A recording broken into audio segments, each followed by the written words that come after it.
அதிமுக பாஜக கூட்டணி ஆட்சியா இல்லை ஆட்சியில் பங்கா என்ற விவாதம் கிளம்பியுள்ள நிலையில் அதிமுக கூட்டணியில் பாஜகவுக்கு 100 தொகுதிகள் வேண்டும் என்று அண்ணாமலை விடாப்பிடியாக இருப்பதாக தகவல் வெளியாகியுள்ளது. தமிழ்நாட்டில் 2026 சட்டமன்ற தேர்தல் நடைபெற உள்ள சூழலில் இப்போதைய தேர்தல் களம் சூடுபிடித்துள்ளது. அந்த வகையில் ஆளும் திமுக அதே கூட்டணியுடன் சட்டமன்ற தேர்தலை எதிர்கொள்ள தயாராகி வருகிறது. நாம் தமிழர் கட்சியின் சீமான் தனித்து போட்டியிடுவதாக அறிவித்துள்ளார். தவேக தலைவர் விஜய் கூட்டணி தொடர்பான எந்த ஒரு அறிவிப்பையும் இன்னும் வெளியிடவில்லை. மறுபுறம் அண்மையில் சென்னை வந்த மத்திய உள்துறை அமைச்சர் அமித்ஷா பாஜக அதிமுக கூட்டணியை உறுதி செய்ததோடு தமிழ்நாட்டில் 2026 கூட்டணி ஆட்சி அமையும் என்று அறிவித்தார். இதனை தற்போது மறுத்திருக்கும் இபிஎஸ் அதிமுகவும் பாஜகவும் இணைந்து கூட்டணியை தவிர கூட்டணி ஆட்சி அல்ல என்று விளக்கம் அளித்திருக்கிறார். இச்சூழலில் 2026 தமிழ்நாட்டில் ஆட்சியை பிடிப்போம் என்று கூறும் அதிமுகவிடம் எத்தனை தொகுதிகளை கேட்டு பெற வேண்டும் என்பது பற்றி பாஜக முன்னாள் தலைவர் அண்ணாமலை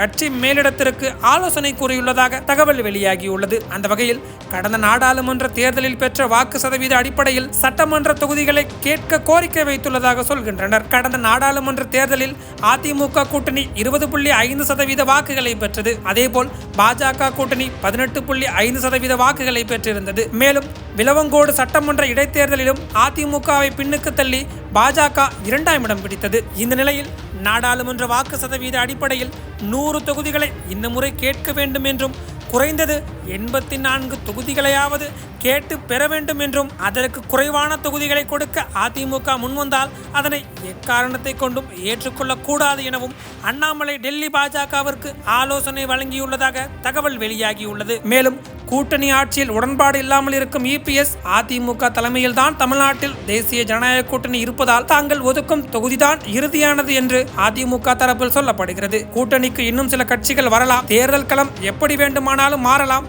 அதை கருத்தில் கொண்டே இபிஎஸ் மற்ற முடிவுகளை எடுப்பார் என்ற தகவலும் வெளியாகியுள்ளது.